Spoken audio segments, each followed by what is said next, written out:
روضہ رسول کے بارے میں دلچسپ معلومات۔ الحمدللہ رب العالمین والصلاة والسلام علی خاتم النبیین، اما بعد فاعوذ باللہ من الشیطان الرجیم، بسم اللہ الرحمن الرحیم۔ امیر اہل سنت دامت برکاتہم العالیہ کی کتاب عاشقان رسول کی 130 حکایات سے ایک قسط روضہ رسول کے بارے میں دلچسپ معلومات۔ دعائے عطار، یا اللہ کریم جو کوئی 21 صفحات کا رسالہ روضہ رسول کے بارے میں دلچسپ معلومات پڑھ یا سن لے، اسے بار بار روضہ رسول کی با ادب حاضری نصیب فرما اور اس کو ماں باپ سمیت بے حساب بخش دے، آمین بجاہ خاتم النبیین صلی اللہ علیہ وآلہ وسلم۔ درود پاک کی فضیلت۔ فرمان آخری نبی صلی اللہ علیہ وآلہ وسلم، بے شک اللہ پاک نے ایک فرشتہ میری قبر پر مقرر فرمایا ہے جسے تمام مخلوق کی آوازیں سننے کی طاقت دی ہے، پس قیامت تک جو کوئی مجھ پر درود پاک پڑھتا ہے تو وہ مجھے اس کا اور اس کے باپ کا نام پیش کرتا ہے، کہتا ہے فلاں بن فلاں نے آپ پر اس وقت درود پاک پڑھا ہے۔ صلو علی الحبیب صلی اللہ علی محمد۔ سبز سبز گنبد ہر آنکھ کا نور اور ہر دل کا سرور ہے۔ ہر عاشق رسول اس بات کا تمنائی ہوتا ہے کہ وہ جیتے جی کم از کم ایک بار تو ضرور سبز سبز گنبد و مینار کے دیدار فرحت آثار سے شرف یاب ہو۔ مدینہ المنورہ میں سب سے بابرکت بلکہ روئے زمین کی عظیم ترین زیارت گاہ روضہ رسول ہے۔ کسی عاشق رسول نے کتنا پیارا شعر رقم کیا ہے، اعزاز یہ حاصل ہے تو حاصل ہے زمین کو، افلاک پہ تو گنبد خضرا نہیں کوئی۔ صلو علی الحبیب صلی اللہ علی محمد۔ سرور دو جہان کا مکان عرش نشان۔ مسجد نبوی شریف میں مشرقی جانب وہ بقعہ نور واقع ہے جہاں مدینے کے تاجور محبوب رب اکبر صلی اللہ علیہ وآلہ وسلم جلوہ گر ہیں۔ یہ وہی حجرہ مبارکہ ہے جسے مسجد النبوی شریف کی پہلی بار تعمیر کے وقت ہی سرکار علی وقار مدینے کے تاجدار صلی اللہ علیہ وآلہ وسلم کی رہائش کے لیے تیار کیا گیا تھا، اور یہیں ام المومنین حضرت عائشہ صدیقہ رضی اللہ عنہا تقریباً 9 برس تک اپنے سرتاج صاحب معراج صلی اللہ علیہ وآلہ وسلم کے قدموں میں حاضر رہیں۔ اسی بنا پر اسے حجرہ عائشہ بھی کہتے ہیں۔ گارے اور مٹی سے بنی دیواروں اور کھجور کی ٹہنیوں اور پتوں کی چھت پر مشتمل مختصر رقبے کا یہ گھر شاید اس وقت مدینہ منورہ کی سادہ ترین عمارت تھی۔ اس مکان عالی شان کی چھت شریف کی بلندی قد آدم یعنی انسانی قد سے 1 ہاتھ یعنی تقریباً آدھا گز زیادہ بلند تھی۔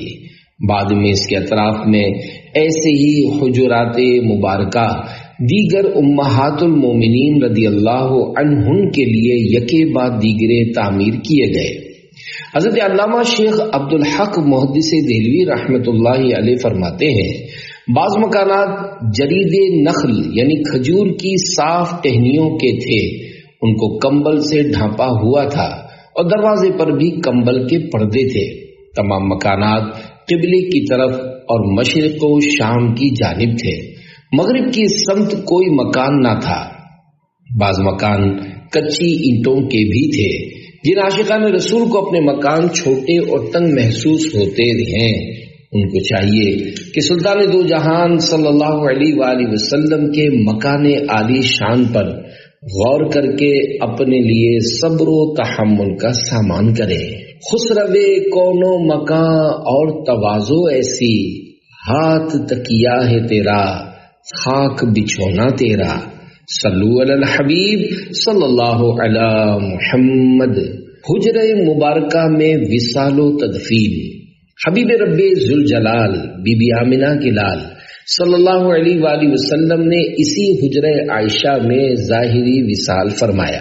گھر کے جس حصے میں انتقال شریف ہوا وہی حصہ زمین آپ صلی اللہ علیہ وآلہ وسلم کی قبر انور بننے اور جسم منور سے لپٹنے سے مشرف ہوا۔ ام المومنین عائشہ صدیقہ رضی اللہ عنہا اپنی وفات شریف تک اسی حجرہ مقدسہ میں مقیم رہی۔ شیخین کریمین کی حجرہ مطہرہ میں تدفین۔ مسلمانوں کے پہلے خلیفہ حضرت ابو بکر صدیق رضی اللہ عنہ کا جب وقت رخصت آیا تو آپ رضی اللہ عنہ نے وصیت فرمائی کہ میرے جنازے کو مدینے کے تاجور صلی اللہ علیہ وآلہ وسلم کے روضہ انور کے پاک در کے سامنے رکھ کر عرض کرنا، السلام علیکہ یا رسول اللہ، ھذا ابو بکر بالباب۔ یا رسول اللہ صلی اللہ علیہ وآلہ وسلم، ابو بکر حاضر دربار ہے، اگر دروازہ مبارکہ خود بخود کھل جائے تو اندر لے جانا، ورنہ جنت البقیع میں دفن کر دینا۔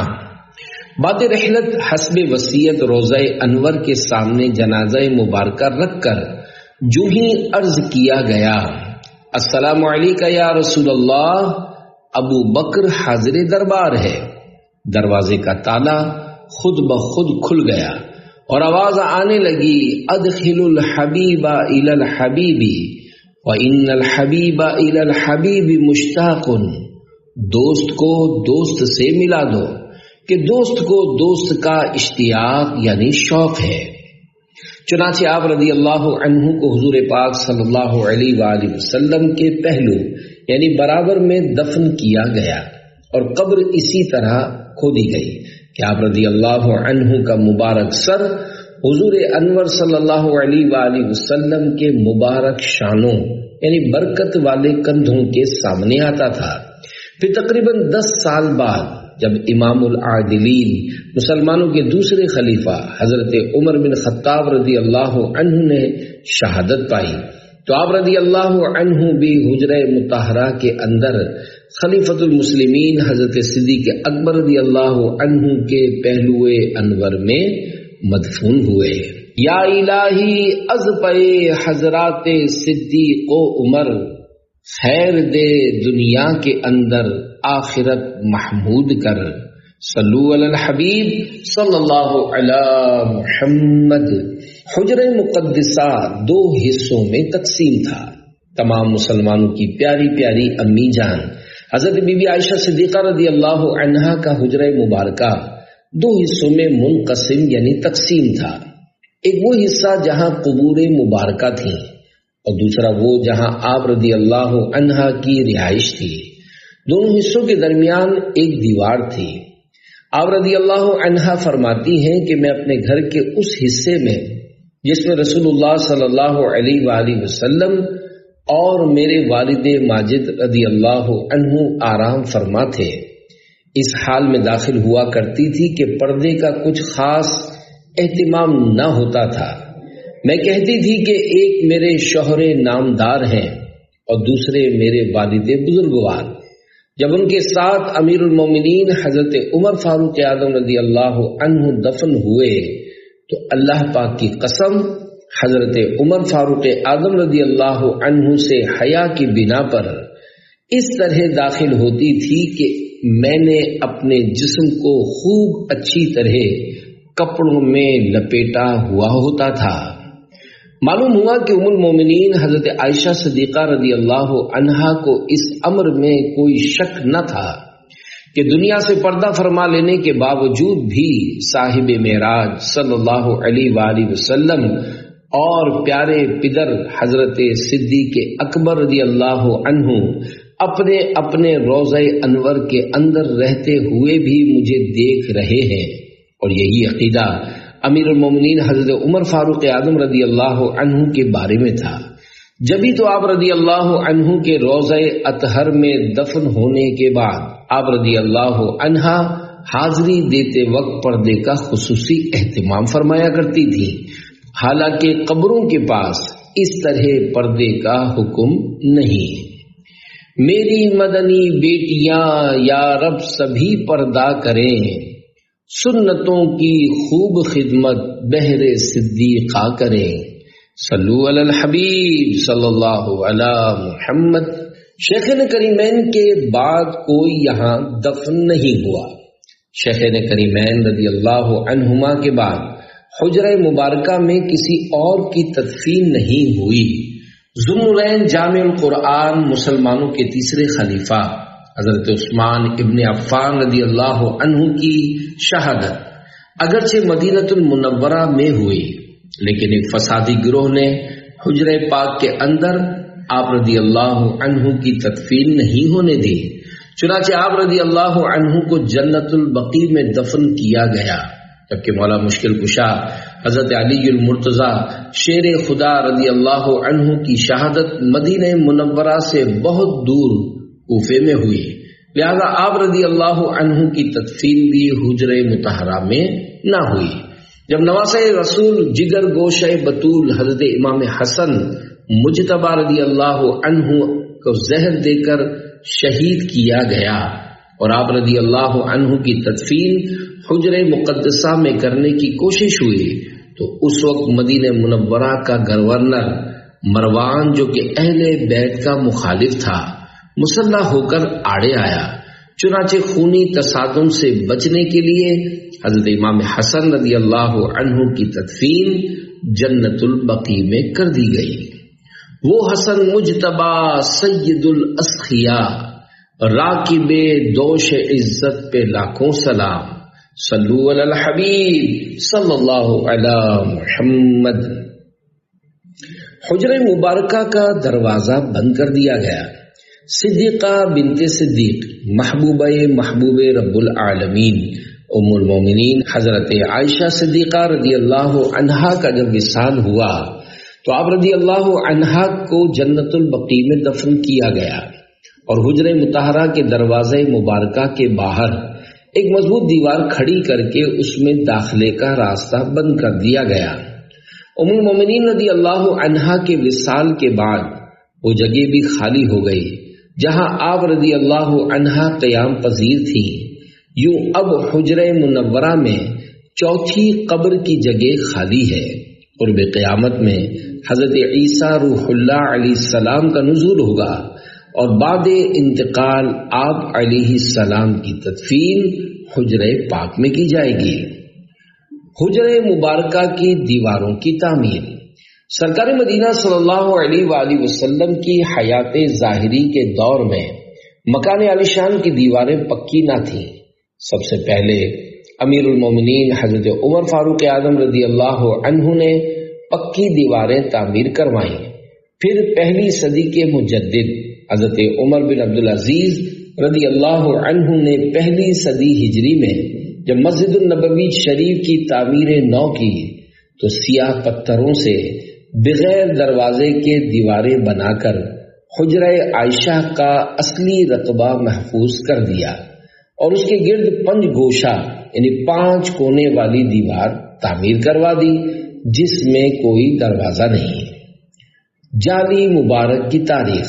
مقصورہ شریف لوہے اور پیتل کی اس جالی مبارک کو کہا جاتا ہے جسے قبور مبارکہ کے اطراف میں حضرت عمر بن عبدالعزیز رضی اللہ عنہ کی تعمیر کردہ 5 گوشہ 5 کونی دیوار کے ارد گرد نصب کیا گیا ہے۔ سب سے پہلے مصری سلطان رکن الدین بیبرس نے 668 ہجری میں لکڑی کی جالی مبارک بنائی تھی۔ اس وقت اس کی بلندی 2 آدمیوں کے قد کے برابر تھی۔ پھر شاہ زین الدین قطبغا نے 694 ہجری میں اس کے اوپر مزید جالی بڑھا دی جو چھت سے جا لگی۔ 886 ہجری میں آتش زدی کے حادثے میں یہ جالی مبارک شہید ہو گئی تو سلطان قایت بائی نے لوہے اور پیتل کی جالیاں تیار کروائیں، جن میں سے پیتل کی جالیاں جانب قبلہ جبکہ لوہے کی جالیاں بقیہ تینوں اطراف میں نصب کی گئی۔ مقصورہ یعنی جال شریف میں کئی دروازے ہیں، ایک قبلے کی طرف میں جس کا نام باب التوبہ ہے، ایک مغربی دیوار میں جسے باب الوفود کہتے ہیں، ایک مشرقی دیوار میں جس کا نام باب فاطمہ ہے، اور ایک شمالی جانب جسے باب التہجد کہتے ہیں۔ باب فاطمہ کے علاوہ تمام دروازے بند ہی رہتے ہیں۔ باب فاطمہ بھی اس وقت کھولا جاتا ہے جب کوئی گورنمنٹ کا مہمان یا وفد آئے۔ یہ لوگ اگرچہ مقصورہ شریف یعنی جالی مبارک میں داخل تو ہو جاتے ہیں، لیکن پنج گوشہ دیوار کے اندر نہیں جا سکتے، کیونکہ اس میں داخلے کا کوئی دروازہ ہی نہیں۔ پنج گوشہ کے ارد گرد بڑے بڑے پردے آویزاں ہیں۔ 3 قبروں کی نقلی تصاویر۔ آج کل 3 قبروں کی تصویر والے تغرے بازار میں بکتے ہیں، جس میں ایک قبر سرکار مدینہ صلی اللہ علیہ وآلہ وسلم اور 2 قبریں شیخین کریمین رضی اللہ عنہما کی طرف منسوب کی ہوئی ہیں۔ یہ جعلی یعنی نقلی ہے، کیونکہ تینوں مبارک قبریں پنج گوشہ دیواروں کے اندر ہیں اور اندر حاضر ہونے کا کوئی راستہ ہی نہیں۔ جب ظاہری آنکھوں سے ان مبارک قبروں کی زیارت ممکن ہی نہیں، تو یہ تصویریں کہاں سے اور کس طرح اتاری گئی؟ ہجر و فراق میں جو یارب تڑپ رہے ہیں، ان کو دکھا دے مولا میٹھے نبی کا روزہ۔ صلو علی الحبیب صلی اللہ علی محمد۔ روضہ انور پر گنبد اطہر کی تعمیر۔ حجرہ مبارکہ پر پہلے کسی قسم کا گنبد نہ تھا۔ چھت پر نصف قد آدم یعنی آدھے انسانی قد کے برابر 4 دیواری تھی، تاکہ جو کوئی بھی کسی غرض سے مسجد النبوی شریف کی چھت پر جائے، اسے احساس رہے کہ وہ نہایت ادب کے مقام پر ہے اور کہیں بھول میں بھی اس پر نہ چڑھے۔ یہاں یہ بیان کرنا دلچسپی سے خالی نہیں کہ عباسی خلافت کے ابتدائی دور میں مقتدر شخصیات کے مزارات پر گنبد بنانے کا سلسلہ ہوا، اور پھر دیکھتے ہی دیکھتے بغداد شریف اور دمشق بھی گنبد دینی شخصیات کے مزارات کا باقاعدہ حصہ بن گیا۔ بغداد شریف میں امام اعظم ابو حنیفہ رحمت اللہ علیہ کے مزار فائز الانوار پر بھی گنبد سلجوقی سلطان ملک شاہ نے 5ویں صدی میں تعمیر کروایا تھا۔ اس کے بعد اس طرز تعمیر کو مصر میں خوب رواج ملا اور وہاں تھوڑے ہی عرصے میں بہت سے مزارات پر گنبد بن گئے۔ جب قلاوون خاندان کا دور آیا تو گنبد تقریباً تمام مسلم علاقوں میں عام ہو چکا تھا۔ مصر میں چونکہ یہ فن تعمیر بہت مقبول تھا، اس لیے سلطان منصور قلاوون نے جب روضہ رسول صلی اللہ علیہ وآلہ وسلم پر پہلی مرتبہ گنبد بنوانے کا فیصلہ کیا تو مصری معماروں کی خدمات حاصل کی گئی، جنہوں نے اپنے ہنر کو کام میں لاتے ہوئے 678 ہجری میں حجرہ مطہرہ پر لکڑی کے تختوں کی مدد سے خوبصورت گنبد بنایا۔ روضہ رسول صلی اللہ علیہ وآلہ وسلم سے نسبت نے اس گنبد شریف کو ایسا حسن بخشا کہ زائرین مدینہ کی آنکھوں کا تارا بن گیا۔ الہی تو عطا کر دے ہمیں بھی گھر مدینے میں، وسیلہ تجھ کو بو بکر و عمر عثمان و حیدر کا۔ صلو علی الحبیب صلی اللہ علی محمد۔ بڑے اور چھوٹے گنبد شریف کی تعمیر۔ پہلا گنبد شریف تقریباً 1 صدی تک عاشقان رسول کی آنکھیں ٹھنڈی کرتا رہا، پھر وقت گزرنے کے ساتھ ساتھ سیسا پلائے ہوئے لکڑی کے تختوں میں سے چند تختے ضعیف ہو گئے۔ چنانچہ سلطان الناصر حسن بن محمد قلاوون نے گنبد شریف کی کچھ خدمت کی، پھر بعد میں سلطان اشرف شعبان بن حسین بن محمد نے 765 ہجری میں مزید خدمت کی سعادت حاصل کی۔ ابھی 1 صدی اور گزری ہوگی، اس بات کی ضرورت محسوس ہوئی کہ گنبد شریف کی وسیع بنیادوں پر خدمت یا تعمیر نو کی جائے اور ساتھ ہی اس پنج گوشہ احاطہ کی بھی تعمیری خدمت کی جائے جو حضرت عمر بن عبدالعزیز رحمت اللہ علیہ نے بنوایا تھا۔ سلطان اشرف قائد بائی نے اولاً اپنے ایک نمائندے کو اس کی تحقیقات پر مامور کیا۔ نمائندے کی رپورٹ کے مطابق حجرہ مطہرہ کی دیواروں کی خدمت کی اشد ضرورت تھی، اور خاص طور پر پن گوشہ شریف کی شرقی یعنی ایسٹ دیوار کی بھی، کہ اس میں کچھ دراڑیں پڑنی شروع ہو گئی تھی۔ چنانچہ 14 شعبان المعظم 1881 سنہ ہجری کو پن گوشہ شریف کے متاثرہ حصے نکال لیے گئے، ساتھ ہی حجرہ مطہرہ کی پرانی چھت شریف بھی ہٹا لی گئی، اور شرقی جانب تقریباً 1/3 حصے پر چھت ڈال دی گئی، جس سے یہ تہہ خانے کی مانند نظر آنے لگا، جبکہ باقی کے 2/3 حصے پر چھت کی ترکیب نہیں کی گئی، بلکہ اس کے اوپر تینوں مبارک قبروں کے سرہانوں کی جانب منقش پتھروں سے بنا ہوا ایک چھوٹا سا مگر عظمت میں بہت بڑا گنبد حجرہ پاک پر تعمیر کر دیا گیا۔ اس کے اوپر سفید سنگ مرمر لگایا گیا اور پیتل کا ہلال یعنی چاند نصب کر دیا گیا۔ اس کے اوپر مسجد النبوی شریف کی چھت کو مزید بلند کر دیا گیا تاکہ یہ چھوٹا گنبد اپنے ہلال یعنی چاند سمیت مسجد کریم کی چھت شریف کے نیچے آ جائے۔ پھر اس کے اوپر بڑا گنبد شریف تعمیر کیا گیا۔ 17 شعبان شریف 881 ہجری کو حجرہ مطہرہ کی خدمت اور تعمیر نو کا کام شروع ہوا اور 2 ماہ میں مکمل ہوا۔ یہ کام 7 شوال شریف 881 ہجری کو ختم ہوا۔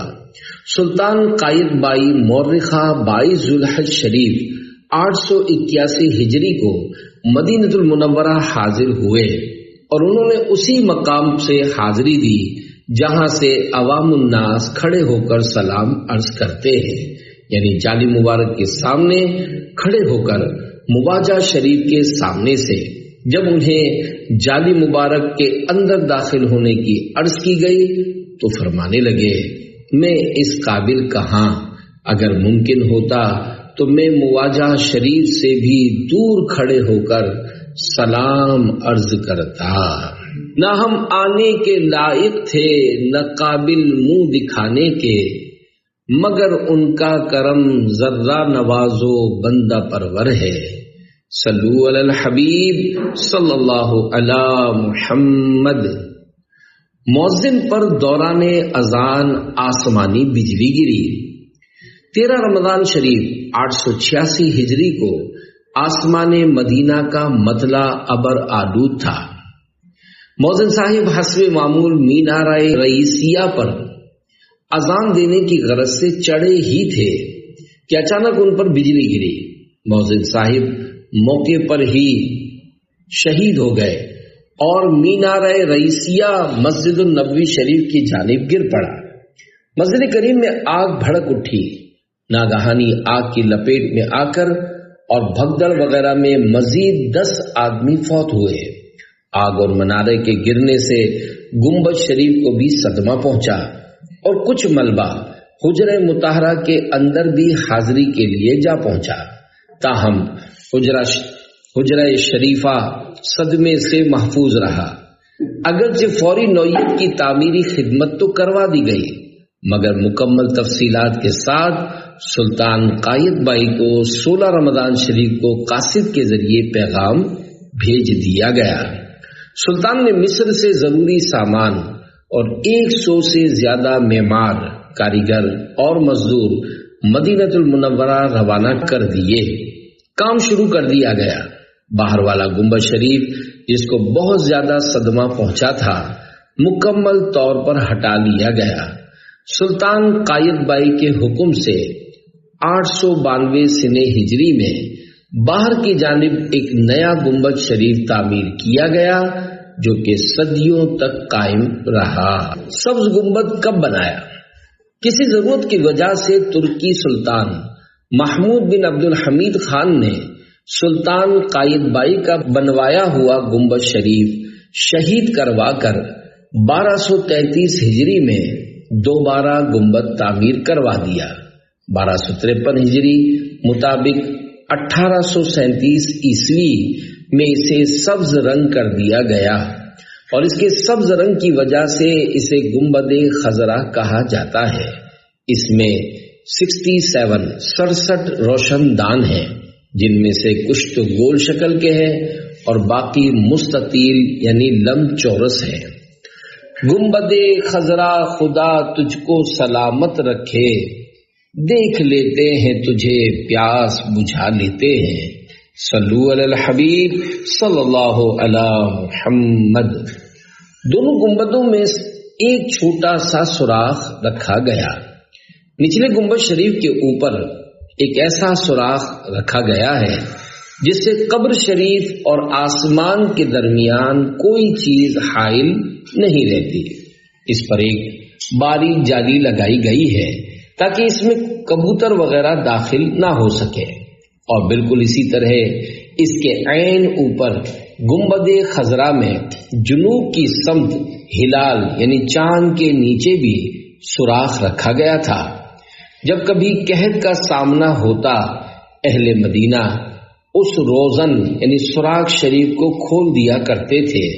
جو ہی دھوپ کی کرنیں حجرہ مطہرہ کے اندر حاضری کی سعادت پاتی، بادل پانی لے کر حاضر ہو جاتے اور اہل مدینہ کے لیے خوب باران رحمت برساتے۔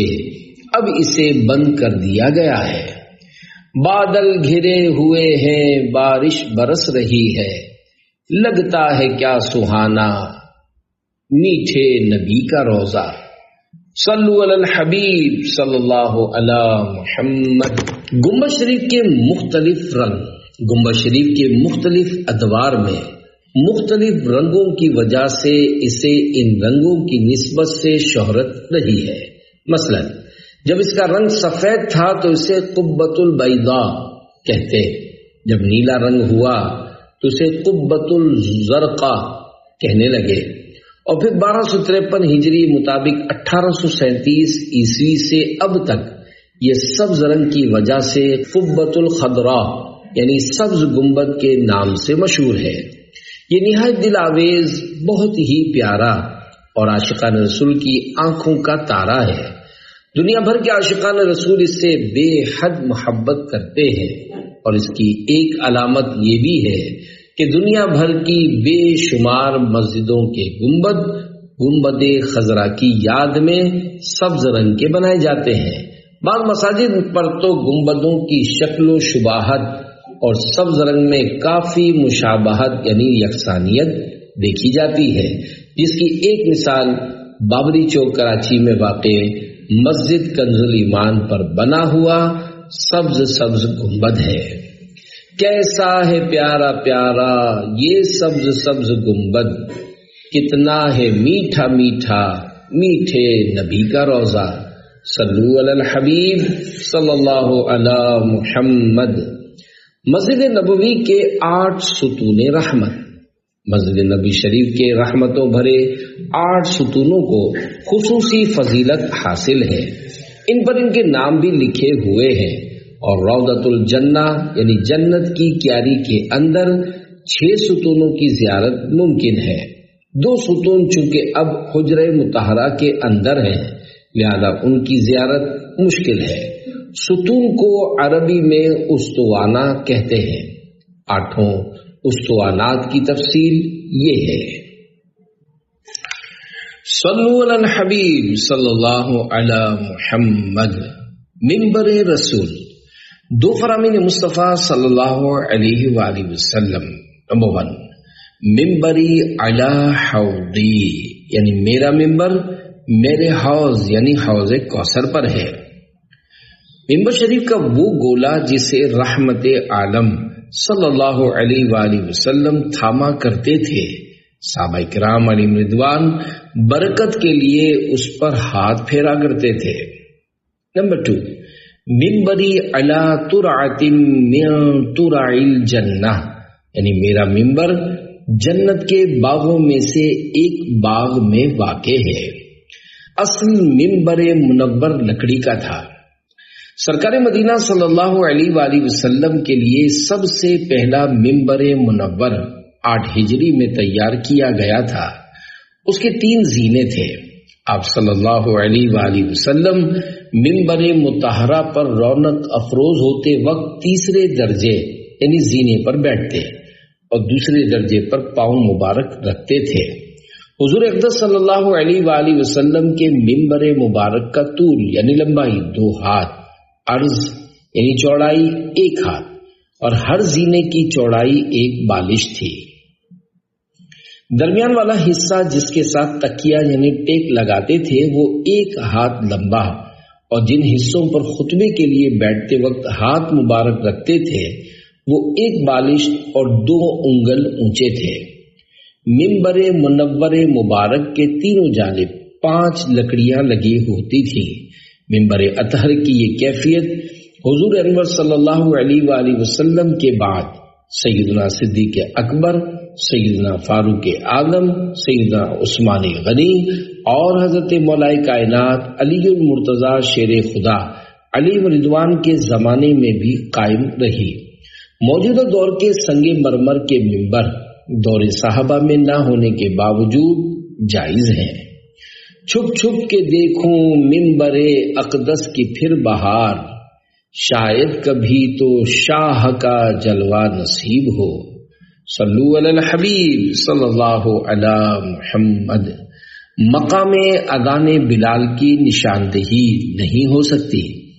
پیارے پیارے اسلامی بھائیوں، مسجد النبوی شریف کے اندر جنت کی کیاری میں موجود منبر شریف کے عین سامنے 8 ستونوں پر قائم سنگ مرمر کا خوبصورت چبوترا ہے۔ اسے مکبریہ کہتے ہیں۔ اسی پر کھڑے ہو کر اذان و اقامت کہی جاتی ہے۔ یہ یاد رہے، اس جگہ پر حضرت بلال حبشی رضی اللہ عنہ کا اذان دینا ثابت نہیں۔ حضرت بلال حبشی رضی اللہ عنہ کہاں کھڑے ہو کر اذان دیتے تھے، اب اس جگہ کی نشاندہی دشوار ہے۔ اس کی تاریخ ملاحظہ ہو۔ احکام اذان کے نفاذ کے بعد شروع میں حضرت بلال ابن رواح رضی اللہ عنہ مسجد النبوی شریف کے قریب واقع ایک اونچے مکان کی چھت پر تشریف لے جا کر اذان دیا کرتے تھے، مگر اس کے بعد ان کے لیے لکڑی کا ایک اسٹول بنوا دیا گیا تھا جس پر کھڑے ہو کر وہ اس وقت تک اذان دیتے رہے جب تک وہ عازم دمشق نہیں ہوئے۔ اس اسٹول کو حجرہ ام المومنین حضرت حفصہ بنت عمر فاروق رضی اللہ عنہما کی چھت پر رکھ دیا گیا تھا جس پر کھڑے ہو کر اذان دی جاتی تھی۔ اس کے بعد آل عمر فاروق نے اسے سیدنا حضرت بلال ابن رباح حبشی رضی اللہ عنہ کے تبرک اور آثار کے طور پر سنبھال لیا تھا، جو کہ صدیوں تک محفوظ رہا۔ قطب الدین حنفی متوفا 990 ہجری اپنی تاریخ مدینہ میں تصدیق کرتے ہیں کہ ان کے ایام میں بھی وہ اسٹول حضرت بلال حبشی رضی اللہ عنہ کے آثار کے طور پر محفوظ تھا۔ پھر جب دار آل عمر کو ایک مدرسے میں تحویل کر دیا گیا تب بھی وہ متبرک آثار قائم و دائم رہا، لیکن 20ویں صدی کے شروع میں وہ گوشۂ گمنامی میں چلا گیا۔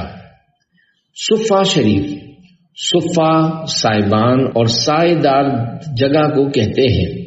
مسجد النبوی شریف میں باب جبرائیل علیہ السلام سے داخل ہوں تو کچھ قدم چلنے کے بعد سیدھے ہاتھ کی جانب صفہ شریف اپنے جلوے لٹا رہا ہے۔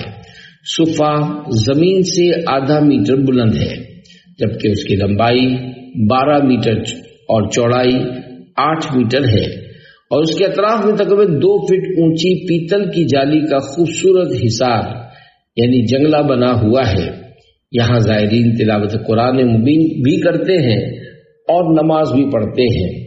یہی وہ مقام ہے جہاں فقراء مہاجرین صحابہ کرام علیہم رضوان کا ایک گروہ اسلامی تعلیم کے حصول اور تطہیر قلوب یعنی دلوں کی پاکیزگی کے حصول کی خاطر صبح و شام قیام پذیر رہتا تھا۔ ان کی تعداد 70 اور 400 کے درمیان رہی ہے۔ تاجدار مدینہ راحت قلب و سینہ صلی اللہ علیہ وآلہ وسلم کے پاس جب کہیں سے صدقہ حاضر کیا جاتا تو اصحاب صفہ علیہم رضوان کے یہاں بھجوا دیتے، اور اگر کہیں سے ہدیہ یعنی تحفہ و نذرانہ حاضر خدمت ہوتا تو خود بھی تناول فرماتے اور اصحاب صفہ علیہم رضوان کو بھی شریک فرما لیتے۔